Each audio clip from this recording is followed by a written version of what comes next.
Bonjour à tous, aujourd'hui je vous retrouve dans un nouveau contexte pour un nouveau format de vidéo, un nouveau sujet de vidéo qui va traiter du bien-être et de l'intérieur, qui pour moi sont intimement liés.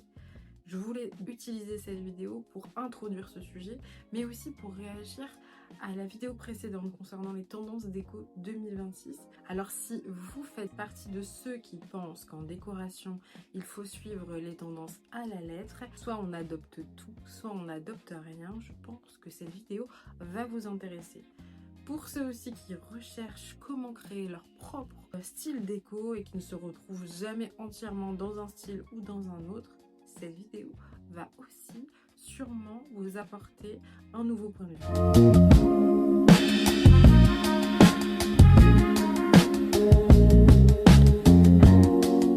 Pour en fait aller un petit peu plus loin et vous proposer plutôt une façon de comprendre comment fonctionne selon moi la déco et comprendre aussi comment on peut interpréter les tendances ou les styles et comment aussi on peut les adopter à qui nous sommes et ce que nous voulons ressentir chez nous.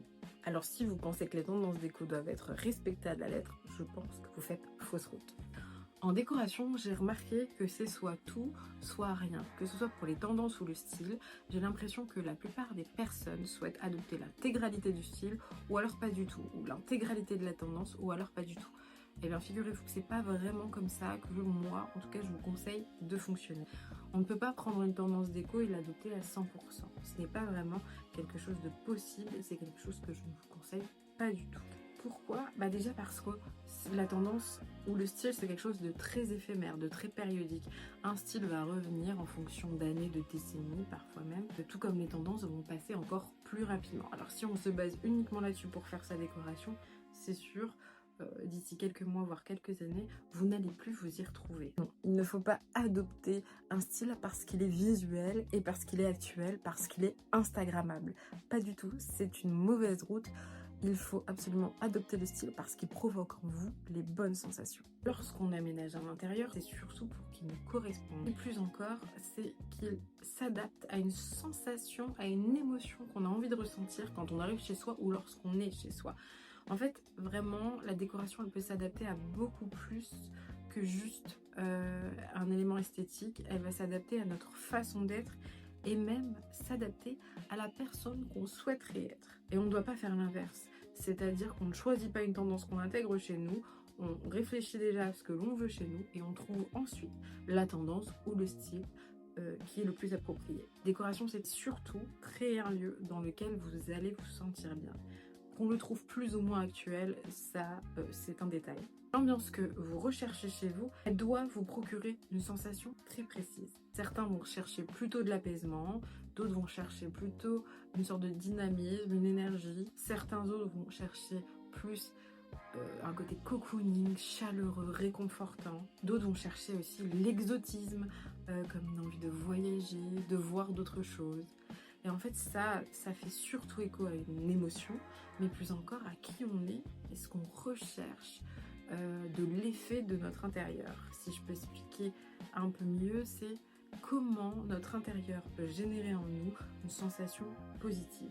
J'en parlais juste avant quand je vous disais que l'intérieur avait une possibilité de jouer sur qui nous sommes et qui nous voulons être. C'est un sujet que j'aimerais vraiment évoquer plus en détail, mais je pense qu'on utiliserait YouTube et d'autres vidéos pour rentrer encore plus dans ce sujet-là, sur l'impact du bien-être chez soi, sur comment créer un bien-être dans son intérieur, mais aussi comment la beauté intérieure peut jouer sur notre mental, notre état d'esprit.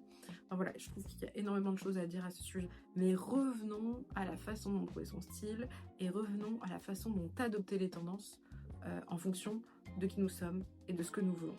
L'important c'est de trouver l'émotion qui nous appartient. Moi par exemple j'ai envie d'exotisme et j'ai besoin aussi d'un certain apaisement. Donc on retrouve chez moi, comme on peut le voir, pas mal d'objets en provenance un peu du monde entier et puis un certain minimalisme qui va m'apporter une détente visuelle puisque je suis assez peu stimulée parce que j'ai peu de couleurs chez moi. Et c'est comme ça que je vais retrouver une sorte d'équilibre presque énergétique et donc je ne vais pas me diriger vers ces éléments parce qu'ils sont tendances, mais parce qu'ils me procurent une sensation dans mon intérieur que je recherche. Là, l'intérêt et la question à se poser, c'est si c'est une tendance ou un style déco, est-ce que ça correspond à une sensation que j'ai envie d'avoir chez moi? Est-ce que ça peut participer à l'établissement du décor qui provoque cette sensation chez moi? Et je trouve que c'est aussi pour ça qu'on ne peut pas trop juger une déco et que c'est peut-être difficile de juger une déco. C'est-à-dire que si c'est trop coloré, bah c'est pas forcément que ça n'ait pas de bon goût. Pareil, si c'est neutre, et pas forcément que c'est fade et insipide. Ça révèle surtout ce que la personne qui a choisi de faire a envie de ressentir chez elle. Et on ne peut pas juger des émotions, parce que c'est un fait, parce que c'est une réalité. Et donc on ne peut pas, selon moi, juger une déco. Donc ça peut être pas votre goût, ou ça peut générer en vous un sentiment, une sensation que vous n'appréciez pas, que vous ne recherchez pas. Mais globalement, je pense qu'on ne peut pas juger une décoration. Alors comment on fait pour choisir son style et bien choisir ses éléments de décoration? Et bien tout d'abord, on arrête d'accepter les tendances et les styles en bloc. Mon conseil, c'est de ne pas s'arrêter à un style. Ce qui est vraiment intéressant, c'est de mixer un petit peu les styles. Allez regarder dans plusieurs styles ce qui vous intéresse et venez mixer en fonction de ce qui vous plaît. On peut vraiment mixer tout style ensemble. Ce que je vous propose du coup, c'est de choisir entre 2 et 3 styles. Pour commencer, c'est déjà pas mal. Vous pourrez en ajouter d'autres si vous vous sentez le cœur d'en ajouter. En tout cas, ça permet d'avoir un nombre de codes restreint pour ne pas s'éparpiller. Et de vous poser la question sur pourquoi ça me plaît et est-ce que ça répond à la sensation que je veux chez moi. Mais concrètement, pour créer l'harmonie, comment on peut faire? Là-dedans, il faut garder un fil conducteur. Alors, au-delà de la sensation, le fil conducteur que je vous propose de garder, c'est l'harmonie de couleur et l'harmonie de matière. C'est-à-dire que quoi qu'il arrive, décider d'un nuancier de couleur assez restreint. Vous allez en fait les utiliser dans l'intégralité de votre décoration et de vos pièces. Voilà, c'est vraiment pour moi ça qui va permettre de façon sûre de créer une harmonie entre les styles et tous les éléments de ces différents styles que vous choisissez. Pour moi, je vous conseille 3 à 4 nuances fortes. Après, vous pouvez aller sur votre nuancier et les choisir plus ou moins clairs en fonction des pièces. Mais déjà 3 à 4 nuances fortes, c'est suffisant. Donc voilà, ça peut être très bien un blanc froid, ça peut être un marron chaud, des touches de noir et puis un beige un petit peu sable. Voilà, on a déjà 4 nuances et puis après on peut aller piocher dans un beige sable un peu plus clair ou un peu plus foncé en fonction des pièces et de l'endroit où on veut disposer ces couleurs. L'important ensuite, c'est d'avoir des matières qui seront un petit peu le fil conducteur aussi de votre intérieur. Il faut que pour créer une harmonie, on puisse retrouver une matière. Moi, je vous conseille entre 4 et 5 matières fortes. Ça peut être par exemple la terre cuite, le bois, le velours, la pierre et puis un petit peu de métal. Et voilà, on en a 5 et on va vraiment les piocher dans tous les styles, les éléments qui reprennent ces 5 matières. Alors si pareil, il y a une tendance intéressante, et que ça ne génère pas, ça n'a pas l'effet escompté dans votre intérieur, et bien aucun souci, ça veut juste dire que ça ne vous convient pas. On passe donc à autre chose. De la même façon, ce n'est pas parce que vous n'adoptez finalement aucune tendance que votre intérieur n'est pas actuel. En fait, pour moi, le côté actuel, il va plutôt dépendre du bon équilibre des matières, des couleurs et du bon dosage, plutôt que du style qu'on choisit. Les 2 clés à retenir, c'est l'équilibre et la connaissance de soi. Par exemple, le style wabi-sabi est très en vogue et peut-être que vous, il ne vous évoque rien. Et bien, il n'y a pas de souci à ça. Ça évoquera sûrement des choses chez des gens qui cherchent un intérieur qui devient un petit refuge ou qui ont besoin peut-être d'un lâcher-prise parce que le wabi-sabi, c'est la mise en avant aussi de l'imperfection dans la décoration. Où on accepte les petites imperfections des objets, des surfaces. Donc peut-être que ça ne vous correspond pas. Ça ne veut pas dire que parce que c'est tendance et que vous ne l'adoptez pas, votre intérieur n'est pas actuel. Bien évidemment que non. Peut-être que vous avez besoin de choses un peu plus structurées, parce que vous avez besoin de choses un peu plus guidées, un peu plus d'ordre, et c'est les sensations que vous recherchez. Comme je vous l'ai dit, moi, ce que je pense qui compte réellement, ce sont vraiment 2 clés, l'équilibre et la connaissance de soi. Qu'est-ce qu'on veut ressentir, quelle émotion, quelle sensation on veut ressentir chez soi? Est-ce qu'on a besoin d'un endroit refuge? Est-ce qu'on a besoin d'un endroit dynamisant pour la créativité? Est-ce qu'on a besoin d'un endroit qui évoque chez nous la nostalgie, les souvenirs?